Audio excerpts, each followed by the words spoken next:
오늘은 아모스 9번째 시간이에요. 벌써 9번째 시간이 되었는데 지루하다는 생각도 조금 듭니다. 하지만 하나님께서 아모스를 통해서 우리에게 주시는 은혜가 저는 꼭 있다고 저는 확신하는데요. 계속적으로 하나님 우리에게 주시는 그 마음을 붙잡고 함께 말씀을 나누기를 원합니다. 아모스는 9장으로 이루어져 있는데요. 크게 두 개로 이제 우리가 나눠 볼 수 있습니다. 1장에서 6장이 이제 한 세트로 묶을 수 있고요. 7장에서 9장을 이렇게 묶을 수 있는데요.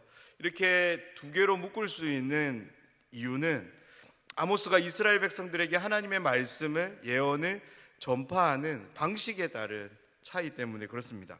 1장부터 6장에서 아모스는 코 아마르 아도나이, 하나님께서 이같이 말씀하시느니라, 하나님의 말씀을 듣고 들은 말씀을 이스라엘 백성들에게 대언했습니다. 그런데 7장부터는 하나님께서 아모스에게 환상을 보여주세요. 그 환상을 보여주시고 장차 이런 일들을 내가 할 테니까 너는 그 일들을 이스라엘 백성들에게 전하라. 이렇게 그 아모스의 이 사역의 변화를 통해서 우리가 이렇게 두 개로 나눠볼 수 있습니다. 아모스 7장을 시작으로 아모스는 이제 하나님의 초대, 특별히 이제 환상의 그 초대가 되는데요. 이런 것 같아요. 천상에서 늘 하나님과 하나님의 천사들, 그리고 그런 이제 거룩한 분들이 모여서 이렇게 회의를 했던 것 같습니다. 그 회의를 하는 가운데 아모스가 초대된 것 같아요. 그리고 하나님이 이스라엘 백성들에게 어떤 재앙을 내리실 건지를 보여줬던 것 같습니다. 정확하게 모든 상황들을 우리가 알 수는 없지만 오늘 말씀에서 두 재앙을 하나님 보여주셨습니다. 이 환상을 우리가 조금 더 바르게 이해하기 위해서 우리가 기억해야 될 것은 아모스서 1장부터 6장까지 어떤 내용이 있었는지를 우리가 기억할 때 7장부터 시작되어지는 이 환상이 본래적 의미에서 이탈되지 않고 바르게 우리가 살펴볼 수 있는데요. 그래서 제가 조금 정리를 한번 돕도록 하겠습니다. 1장부터 6장까지 아모스는 이스라엘을 향해서 세 형태로 메시지를 전합니다. 첫 번째는 먼저 심판을 선포해요. 하나님이 너희를 심판할 거야, 너희는 멸망할 거야, 이런 심판의 메시지를 전하고요. 그에 따라서 너희들이 왜 심판을 받게 되는지에 대한 그들의 죄를 이렇게 조목조목 하나하나 이렇게 열거합니다. 그리고 마지막으로 너희들이 그런 죄를 지었기 때문에 하나님은 너희들을 이렇게 심판할 거야 라는 그 재앙의 그런 모습이 주어지는데요. 여기서 우리가 중요한 것은 그들이 왜 심판을 받게 되는지에 대한 그들의 죄가 중요합니다. 아모스가 소개하는 이스라엘 백성의 죄는 십계명을 생각하면 될 것 같아요. 하나님에 관한 것과 사람들에 관한 죄로 나눠서 살펴볼 수 있습니다. 먼저 하나님을 향한 죄는 그들의 잘못된 신앙관입니다. 그들은 하나님이 원하시는 방식대로 하나님을 제사하고 하나님을 사랑하고 하나님을 찾고 하나님을 섬긴 것이 아니라 자신들이 원했던 목적, 그 목적을 이루기 위해서 하나님의 제사를 이용했고 하나님의 약속들을, 그렇게 말씀들을 그렇게 사용했습니다. 다시 말해서 하나님과 전혀 무관한 그런 우상숭배를 그들은 자행했던 거죠. 사람을 향해서는 가난하고 약한 자들에 대한 억압에 대해서 아모스는 계속적으로 이야기합니다. 근데 크게 슬프게 다가오는 것은 그들이 무엇 때문에 그 약한 자들, 가난한 자들을 억압했냐면 부를 쌓기 위해서 그런 행동들을 했다는 거예요. 그들은 이미 충분히 자기들이 누릴 만한 충분한 재력을 가지고 있습니다. 곡식을 가지고 있습니다. 그런데도 불구하고 더 많은 것을 소유하기 위해서 정말 쌀 한 톨 가진 그 가난한 사람이 그 한 톨까지도 빼앗는 그 광경이 당시 이스라엘 사회에서 일어난 것입니다. 그래서 이들이 얼마나 악독했냐면 그냥 자신들의 어떤 이유로도 부족하니까 하나님의 이름을 빌어서 제사의 어떤 형식을 바꿔서라도 그 가난한 사람들의 그 물건들을 착취했던 것이죠. 그것들을 아모스는 죄로 이야기하고 있습니다. 그런데 무엇보다 이들이 이러한 죄악들을 하나님 기뻐하시지 않는 그런 삶을 살아감에도 불구하고 그들이 하나님을 찾지 않았다는 것, 하나님께로 돌이키지 않았다는 것이 그들이 심판받은 가장 큰 이유입니다. 하나님은 이스라엘 민족을 다시금 새롭게 하기 위해서, 그들을 온전히 회복시키기 위해서 하나님은 심판을 결정하십니다. 사랑하는 여러분, 아모스가 소개하는 이 죄들에 대해서 우리가 깊이 한번 생각해 보셨으면 좋겠습니다.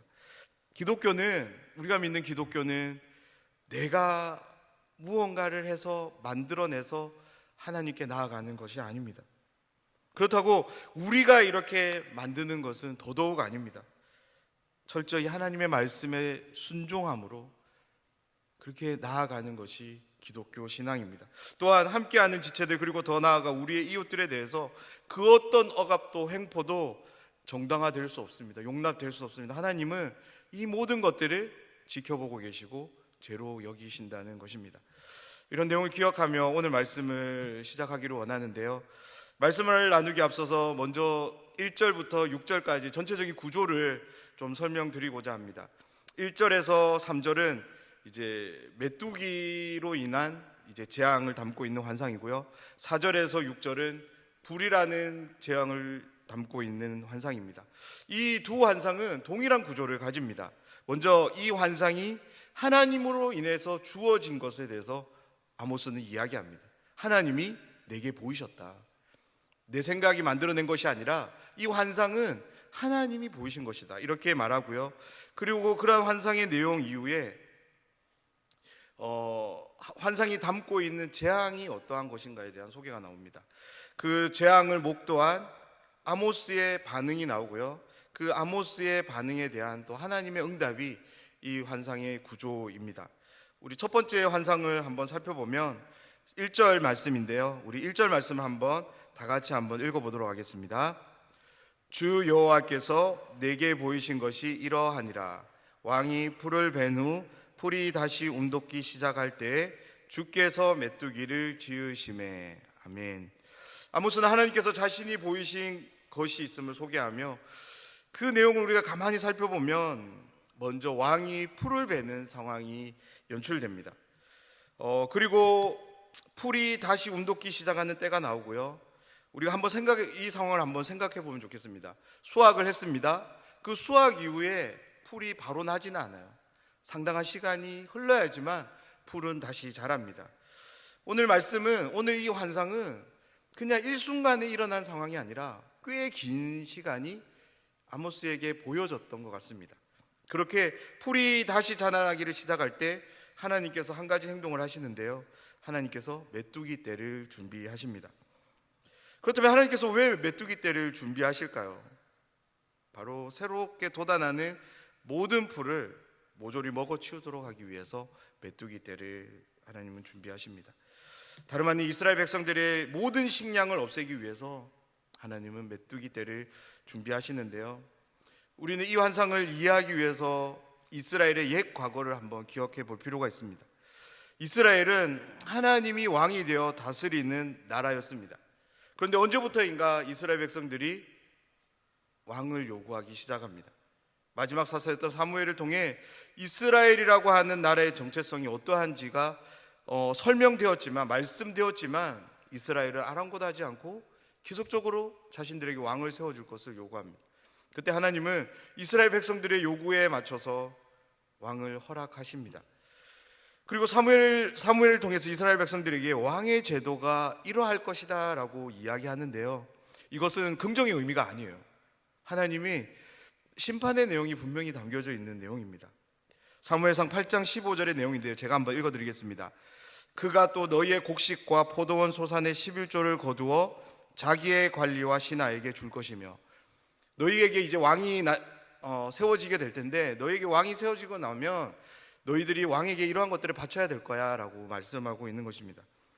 오늘 1절 말씀에서 왕이 풀을 벤 후 이 상황은 왕이 먼저 수확하는 것을 이야기하는데요, 다름 아닌 사무엘상 8장 15절에서 왕의 제도에 언급된 이 말씀에 근거해서 이런 일들을 한 것이죠. 그런데 오늘 말씀을 보면 우리가 한 가지 의문점을 찾을 수 있습니다. 하나님께서 왕의 제도를 소개할 때 분명 곡식 소산의 11조만 거둘 거라고 이야기하고 있습니다. 그런데 오늘 말씀을 보면 백성들이 풀이 다시 자라기를 기다렸다라고 이야기해요. 그 말은 어떤 말입니까? 당시 왕을 비롯한 그 사회 지도층들이 모조리 다 거둔 거예요. 백성들에게 조금 더 남겨주지 않고 모든 것을 다 수확해 버렸다는 것을 우리는 확인할 수 있습니다. 우리는 앞에서 계속적으로 이스라엘 민족이 얼마나 부패했는지를, 특별히 물질에 있어서 그들의 타락이 어떠한지를 계속적으로 살펴보고 있습니다. 가진 자들이 더 많이 가지기 위해서 하나님과 무관한 여러 조항들을 만들어내고, 물질을 계속적으로 축적하기 위해서 정말 종교제도까지, 제사제도까지 그들은 바꿔가면서 가난한 사람들의 실오라기까지도 다 빼앗기 위해서 왕을 비롯한 모든 종교지도자들이 그렇게 횡포를 일삼았던 것입니다. 그런데 정말 슬픈 것은, 그리고 얼마 후에 풀이 다시 자라기를 시작합니다. 백성들이 얼마나 그 시간을 기다렸을까요? 이제 풀이 잘 자라기만을 기다렸다가 그것을 수확해서 그들은 먹을 것을 그렇게 생각하며 그 수확의 때를 참아냈을 것입니다. 그런데 어떤 일이 벌어지냐면 하나님께서 메뚜기 떼를 보내셔서 모든 것을 갉아먹게 하십니다. 사랑하는 여러분, 우리가 이 아모스의 입장이 돼서 이 광경을 한번 상상해 보면 좋겠습니다. 왕들과 지도계층의 횡포로 인해 아무것도 수확할 것이 없어요. 넉넉고 기다려야만 되는 그런 환경입니다. 이제 풀이 다시 자라나는 게 눈에 보이기 시작했습니다. 얼마나 마음의 기쁨이 있겠습니까? 이제 우리가 이것을 잘 키워서 이제 수확만 하면 되니까, 우리가 이제 먹을 수 있게 되니까 그 마음이 어떻겠습니까? 그런데 하나님께서 메뚜기 떼를 보내시는 거예요. 메뚜기 떼가 날아와서 모든 곡식을 갉아먹어 버립니다. 저는 이 말씀을 준비하면서 이 말씀이 너무 이해가 안 됐습니다. 그렇지 않습니까? 이왕 메뚜기로 심판하실 거면 자신들의 이득을 채우기 위해 갖은 수단과 방법을 도모했던 왕과 지도자들, 그들이 수확하기 전에 하나님께서 메뚜기 떼를 보내셔서 모두가 다 힘들게 하시지, 그들은 수확을 끝내고 나서 가난하고 힘없고 늘 고통만 당했던 백성들이 이제 수확하려고 하니까 그때 왜 하나님 메뚜기 떼를 보내시는 걸까요? 여러분 생각은 어떠십니까? 저와 동일한 생각이십니까? 정확한 뜻은 모르겠어요. 하나님 왜 이런 일을 펼치시는지는 모릅니다. 그런데요, 이 환상을 보면서 앞의 상황들을 한번 연결해 보면 자신의 곳간에 곡식을 가득 채운 왕이 있습니다. 그런데요, 그 나라에 메뚜기 떼가 와서 들에 있는 곡식들을 다 먹어치웠습니다. 참된 왕이라면 그 광경을 보았으면 어떤 행동을 해야 될까요?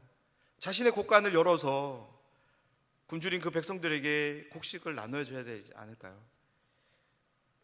그런데 이스라엘의 왕은 그 지도자들을 그러지 않는다는 거예요.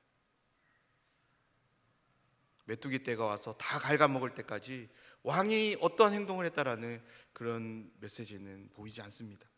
어쩌면 메뚜기 떼의 출현은 이 당시 지도층의 모습을 또한 단편적으로 보여주는 것 같습니다. 자신들의 곳간을 충분히 채웠음에도 불구하고 백성들이 이제 수확의 때를 기다리고 있을 때, 그때도 놓치지 않고 그것마저도 또 빼앗으려는 그 탐심이 이 메뚜기 떼를 통해서 또한 보여지지 않을까, 그런 생각을 해봅니다. 그때 아모스가 하나님께 신탁, 기도를 드립니다. 아모스가 정확하게 어떤 광경을 봤을지는 모르겠지만 아모스 눈에 비춰진 그 광경은 너무나도 처참한 광경이었을 거예요. 그래서 하나님의 그 말씀, 그 하나님의 환상 중에 감히 아모스가 개입을 해요. 그러면서 이렇게 말씀합니다. 2절 말씀인데요, 제가 한번 읽어드리겠습니다. 메뚜기가 땅의 풀을 다 먹은지라 내가 이르되 주 여호와여 청하건대 사하소서. 야곱이 미약하오니 어떻게 서리이까 하매. 아멘. 아모스 말씀을 처음 시작하면서 아모스가 어떠한 사람인지에 대해서 여러분께 소개했습니다. 아모스는 북이스라엘 사람이 아니에요. 남유다 사람입니다. 유다와 북이스라엘 사이에 특별한 마찰은 없었지만 두 나라는 그렇게 좋은 관계는 아니었습니다. 제가 이 말씀을 드리는 이유는 하나님께서 북이스라엘에 내리시는 심판이 아모스와는 전혀 무관하다는 거예요. 그들이 하나님의 심판을 받아서 멸망하더라도 아모스는 아무런 문제가 되지 않는다는 겁니다. 더군다나 아모스는 당시 거대한 농장을 운영하며 살림을 관리했던, 막대한 부를 소유했던 사회의 지도층이었습니다. 그런데 자신 앞에서 이스라엘 심판을 준비하시는 하나님의 계획을 보자 그는 가만히 있을 수 없었던 거예요. 자신의 민족은 아니지만 같은 이스라엘이라는 그 나라였기에 아모스의 마음에 긍휼의 마음이 생겨난 것 같습니다. 그래서 하나님의 그 계획에 제동을 겁니다. 그 심판의 환상을 그는 가만히 두고 볼 수만은 없었던 것 같습니다. 그래서 아모스는 이렇게 기도합니다. 하나님, 간절히 부탁합니다. 그들의 죄를 사해 달라라고. 야곱이 미약하니 어떻게 설 수 있겠습니까? 그들을 용서해 달라라고 아모스는 기도하고 있습니다. 아모스가 드린 기도의 내용, 그 첫 번째는 용서를 구하는 기도인데요, 북이스라엘 향한 심판은 아모스 자신에 의해 만들어진 심판이 아니에요. 아모스는 이스라엘의 심판에 아무런 죄를 더한 사람이 아닙니다. 죄를 더하지 않았습니다. 자신의 한 잘못은 아무도 것도 없습니다. 그런데 아모스는 어떻게 기도하냐면 마치 자신이 저지른 잘못이냐 그 죄를 자신이 짊어지고 하나님 앞에 나아가서 죄를 용서해 줄 것을 간구하고 있습니다. 아모스는 비록 이스라엘을 향하는 심판의 메시지지만 그 말씀들을 들으며 북이스라엘의 패역함을 면밀히 들여다봤을 거예요. 그래서 이 메뚜기 환상이, 그리고 다음에 나오는 불 환상이 심판의 당연한 결과라고 그도 생각했을 겁니다. 그런데요, 그 환상의 광경을 보는 순간 가만히 있을 수 없는 거예요. 그 광경이 너무나도 처참했기에 그는 주저하지 않고 하나님 앞에 용서를 구하는 기도를 드립니다. 우리 바로 앞에 장이 5장 15절에 보면 아모스는 이스라엘 백성들에 향해 이런 말씀을 전합니다. 5장 15절 말씀인데요, 너희는 악을 미워하고 선을 사랑하며 성문에서 정의를 세울지어다. 만군의 하나님 여호와께서 혹시 요셉의 남은 자를 불쌍히 여기시리라. 아멘. 이 자비를 바라며 아모스는 다시 한번 하나님의 용서가 혹시라는 이 간절한 소망과 함께 주어질 것을 기대하며 그렇게 기도한 것입니다. 아모스의 이 기도를 보면 재미난 표현이 나오는데요, 이 표현입니다. 야곱이 미약하오니 어떻게 서리이까, 여기입니다. 아모스가 북이스라엘을 야곱으로 비유하는 점이 흥미로운데요, 그렇다면 아모스는 왜 이스라엘을 야곱으로 비유하고 있을까요? 사랑하는 여러분, 우리 야곱의 생애를 한번 떠올려 보셨으면 좋겠습니다. 야곱 하면 여러분 무엇이 생각나십니까? 형 에서의 장자권을 빼앗기 위해서 그런 모습도 생각나고요, 외삼촌 라반의 집에 가서 라헬을 얻기 위해 그렇게 수고했던 모습도 생각납니다. 그리고 외삼촌 집을 떠날 때 자신의 소유물들을 챙기기 위해서 그가 챙기기 위해서 발휘한 그런 기지도 우리는 생각이 나고요. 그래서 야곱의 출생부터 생을 마감하는 그 장면까지 우리는 여러 다양한 모습들을 떠올릴 수 있습니다. 그런데 그 모습들 중에서 가장 중요한 사건을 뽑으라면 저는 하나님의 사랑과 씨름한 그 사건을 뽑고자 합니다.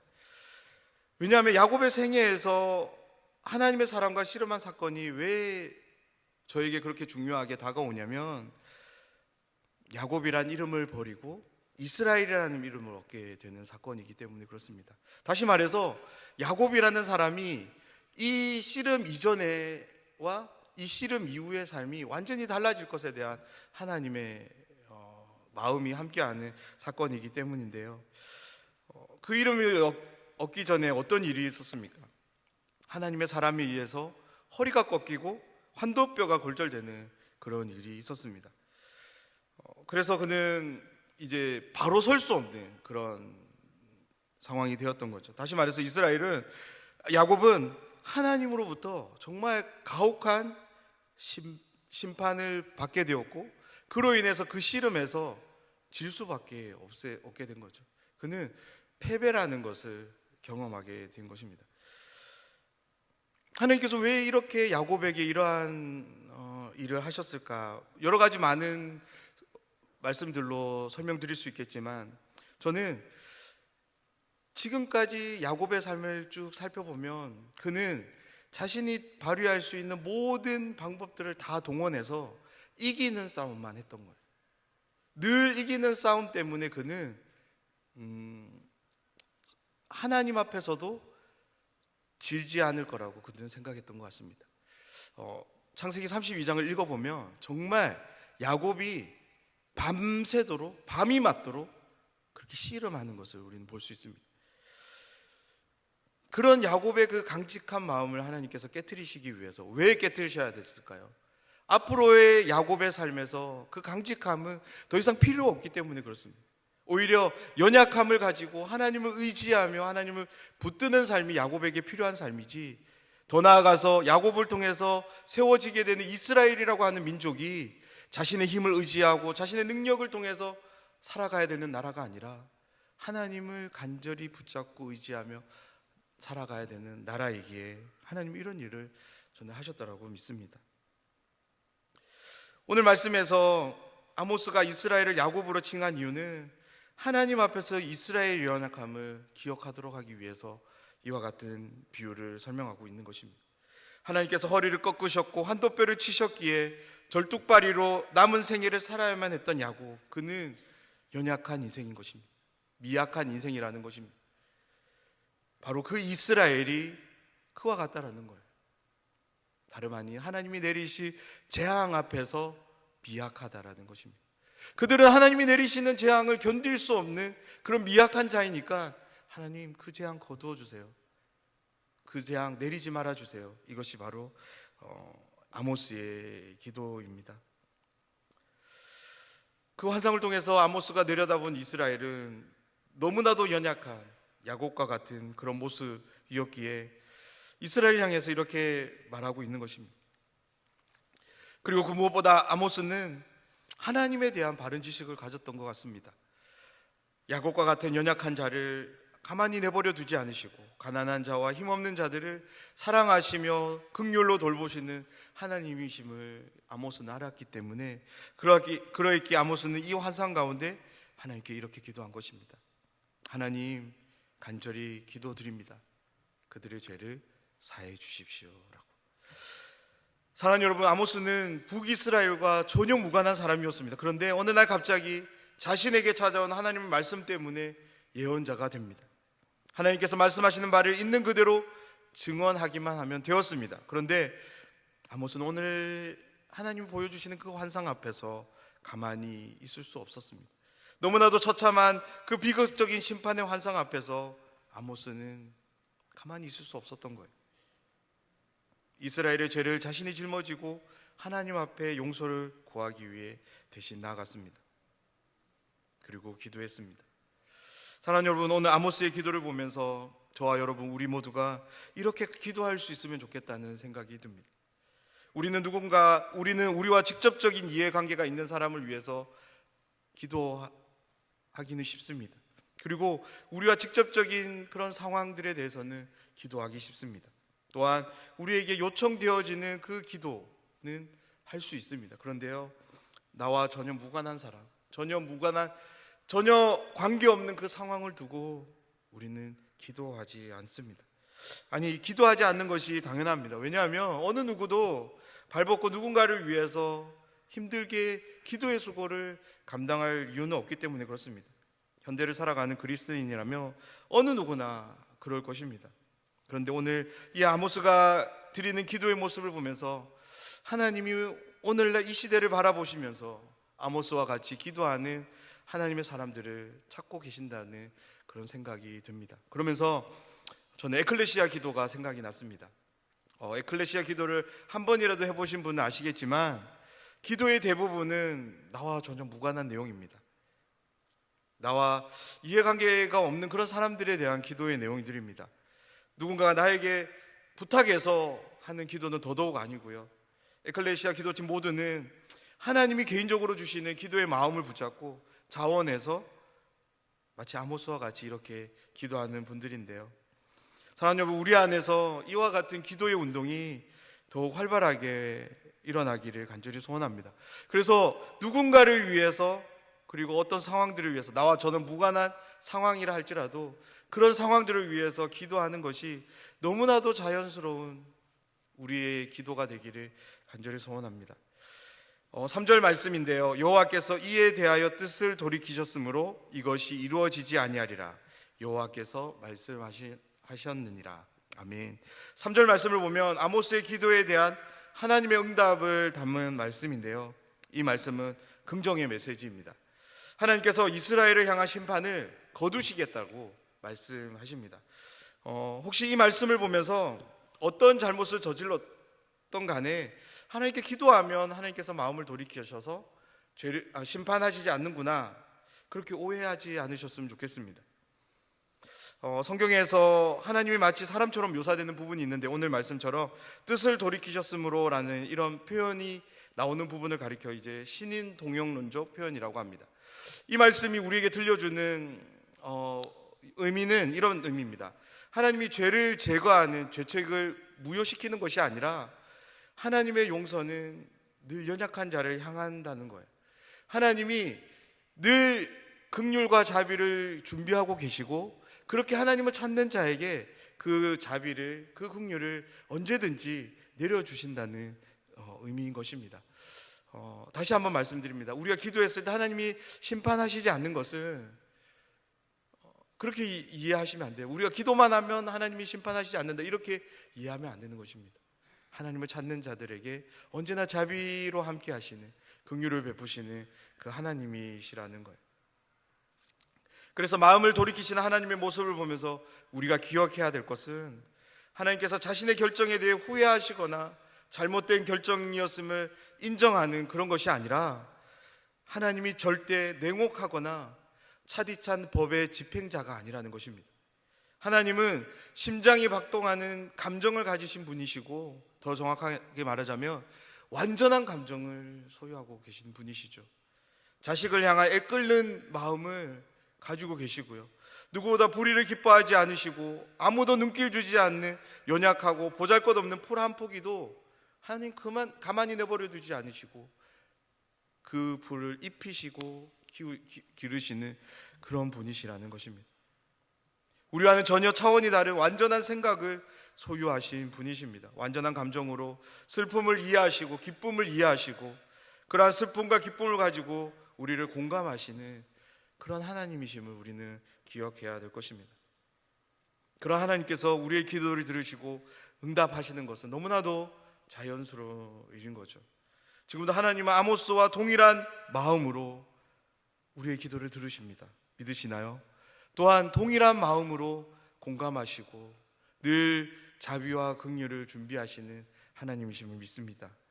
4절을 시작으로 두 번째 환상이 주어지는데요, 아모스에게 보여주신 환상은 불 환상입니다.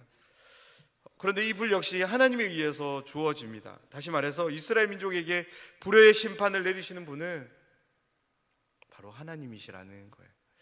불의 심판은 앞의 심판과 연속되는 부분이 있습니다. 내용을 살펴보면 확인할 수 있는데요, 말씀을 보면 먼저 불이 큰 바다를 삼키는 것으로 묘사됩니다. 사랑하는 여러분, 불이 큰 바다를 삼키는 것이 어떤 의미로 다가오십니까? 먼저 큰 바다에 대한 이해가 있어야 되겠는데요, 큰 바다는 이 땅을 덮고 있는 대양을 먼저 의미하고요, 더 나아가서 그 땅속 유유히 흐르는 지하수 전체도 일컫는다고 해요. 고대 근동 사람들이 큰 바다라고 이야기했을 때 이 세상에 존재하는 모든 물에 대해 그렇게 이해했다라고 합니다. 다시 말해서 하나님이 내리시는 불에 의해 이 세상의 물의 근원이 다 말라버리는 거예요. 대양의 바닷물을 시작으로 지하에 흐르는 지하수까지 다 말라버리는 것입니다. 지하수가 마르면 어떻게 될까요? 호수도 마르고 우물도 마르고 강도 마르는 거죠. 그러니까 모든 물이 말라버리게 되는 거죠. 물이 말라버리면 그 땅도 말라버리게 되는 것입니다. 앞에 나오는 메뚜기 떼의 재앙이 농경지의 곡식에 대한 심판이었다면, 불의 재앙은 그 곡식이 준비될 수 있는 그 땅, 농경지에 대한 심판을 보여주는 환상입니다. 다시 말해서 이스라엘 백성의 모든 것을 하나님께서 심판하시겠다는 거예요. 이 환상에 보면 아모스는 또다시 하나님 앞에 기도합니다. 5절 말씀입니다. 이에 내가 이르되 주 여호와여 청하건대 그치소서, 야곱이 미약하오니 어떻게 서리이까 하매. 아모스는 이전과 동일한 이유를 듭니다. 야곱이 연약하니 그들을 불쌍히 여겨달라고 기도합니다. 그래서 이 재앙을 멈춰둘 것을 촉구합니다. 그런데 여기에 보면 이제는 죄 용서해달라는 메시지는 나오지 않습니다. 어떤 이유 때문에 아모스는 이 간구를 하지 않는 것일까요? 그것은 첫 번째 환상과 두 번째 환상에도 상당한 시간이 있었던 것 같아요. 하나님께서 첫 번째 돌이키심 이후에 이스라엘 백성들에게 시간을 줬던 것 같습니다. 그 시간 동안에 이스라엘 백성들은 하나님을 찾고 하나님께 나왔어야 되는데 그들은 그러지 않았던 거예요. 이전과 똑같은 그런 패역함을 하나님 앞에 보였던 것입니다. 약자들을 억압하고 강탈하고 말도 안 되는 온갖 화려한 종교의식을 거행하며 하나님 앞에 계속 죄를 범했던 거죠. 아모스는 그런 이스라엘의 모습을 보면서도 끝까지 포기하지 않습니다. 하나님의 혹시의 자비를 바라며 다시금 기도하는 것입니다. 사랑하는 여러분, 오늘 말씀에서 우리가 두 가지를 같이 기억했으면 하는데요. 첫 번째는요, 그리스도인이라고 하는 사람은 영적으로 이스라엘입니다. 이렇게 한번 따라해 보겠습니다. 그리스도인은 영적 이스라엘이다. 그리스도인은 영적 이스라엘이다. 사랑하는 여러분, 나는 그리스도인입니까? 그렇다면 나는 영적 이스라엘입니다. 이스라엘이 누구입니까? 이스라엘은 야곱입니다. 야곱은 어떤 사람이었습니까? 곤모술수에 능한 사람이었습니다. 장깨가 밝은 사람이었습니다. 자신이 목적한 바를 이루기 위해 물불을 가리지 않는 그런 불타는 소유욕을 가진 그런 집착남이었습니다. 무엇보다 그는 늘 승리하는 싸움을 싸웠던 사람이었습니다. 그로 인해서 자신의 힘을 의지하고 능력을 의지하는 것이 너무나도 자연스러운 그런 사람이었습니다. 그런 야곱에게 하나님의 사람이 찾아옵니다. 야곱은 자신의 혈기를 동원해서 하나님의 사람마저도 이기려 했던 것 같습니다. 그때 야곱은 허리가 꺾이고 환도뼈가 굴절되는 그런 상황을 겪게 됩니다. 이제 더 이상 자신의 두 발로 가만히 서 있기조차 그렇게 어려운 연약한 인생으로 전락되어 버립니다. 그때 야곱의 움켜진 두 손에 힘이 빠지게 되었던 것입니다. 그리고 그 이름 하나를 그는 얻게 됩니다. 이스라엘이라는 이름인데요, 이스라엘의 이름의 의미가 무엇입니까? 하나님과 및 사람과 겨뤄서 이겼다는 의미입니다. 사랑하는 여러분, 이스라엘 민족은 자신들의 이름이 어떻게 지어졌는지를 잊어서는 안 되었습니다. 야곱이 하나님의 사람과 씨름에서 승리를 얻어 이스라엘이라는 이름을 얻은 것이 아닙니다. 자신의 힘과 기만이 아닌 하나님을 절실하게 붙들고 있을 때 야곱이 이스라엘이라는 이름을 얻었다는 사실을 그들은 기억해야만 했습니다. 이스라엘이라는 이름은 하나님을 악착같이 붙잡고 있을 때 의미가 있는 것입니다. 하나님의 사람이 야곱에게 이스라엘이라는 이름을 준 것은 앞으로 너의 힘을 악착같이 의지하는 삶이 아니라 지금처럼 나에게 보였던 것처럼 하나님을 절실하게 붙잡고 살아가라고 축복으로 주신 이름인 것입니다. 사랑하는 여러분, 이스라엘 민족은 이런 민족입니다. 자신의 힘을 의지하는 민족은 이스라엘 민족이 아닙니다. 자신의 부를 믿고 자만하는 민족은 이스라엘 민족이 아닙니다. 비록 가진 것이 없어도 하나님만을 의지하는 민족이 이스라엘 민족이고, 지금 당장 주변의 열국들이 쳐들어와서 모든 것이 불타고 망한다 할지라도 하나님을 신실하게 바라보며 하나님을 사랑하는 것이, 하나님에게 도움을 구하는 것이 바로 이스라엘 민족입니다. 그런 점에서 나는 이스라엘입니다라는 이 대답에 대해서 다시 한번 생각해 보셨으면 좋겠습니다. 지금 나는 무엇을 의지하고 있습니까? 야곱처럼 내 두 손을 의지하고 있지 않습니까? 나의 명석한 머리를 의지하고 있지 않습니까? 지나온 나의 삶의 그 데이터들을, 그 경험들을 의지하고 살아가고 있지 않습니까? 돈입니까? 성공입니까? 하나님이 아닌 다른 무언가가 나의 의지의 대상이 된다면, 지금 나에게 생각되어진다면 나는 이스라엘이 될 수 없습니다. 나는 그리스도인이 아닌 것입니다. 지금 여전히 어려움이 있고 정말로 앞길이 캄캄함에도 불구하고 세상의 편법이 아니라 하나님의 말씀을 붙잡고 하나님의 도움을 구하고 기도하고 있다면 나는 이스라엘입니다.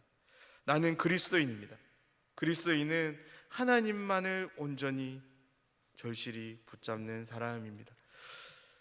두 번째로 기억할 것은 하나님은 우리의 입장과 처지, 형편을 충분히, 아니 완전히 들여다보시는, 공감하시는 분이시라는 것입니다. 이렇게 한번 따라해 보겠습니다. 하나님은 내 모든 것을 아신다. 사랑하는 여러분, 지금 우리와 함께하는 하나님은 우리의 모든 것을 아시는 분이심을 믿습니다. 아모스는 자신에게 보여지는 환상, 이 환상은 이스라엘에게 주어지는 혹독한 심판이었습니다. 재앙이었습니다. 이 심판은 이스라엘 민족에게 당연한 결과였습니다. 그런데 막상 심판을 당하는 이스라엘 모습을 보면서 아모스는 긍휼의 마음을 갖습니다. 저는 아모스가 가진 이 긍휼의 마음은 하나님께서 주셨다고 저는 믿습니다.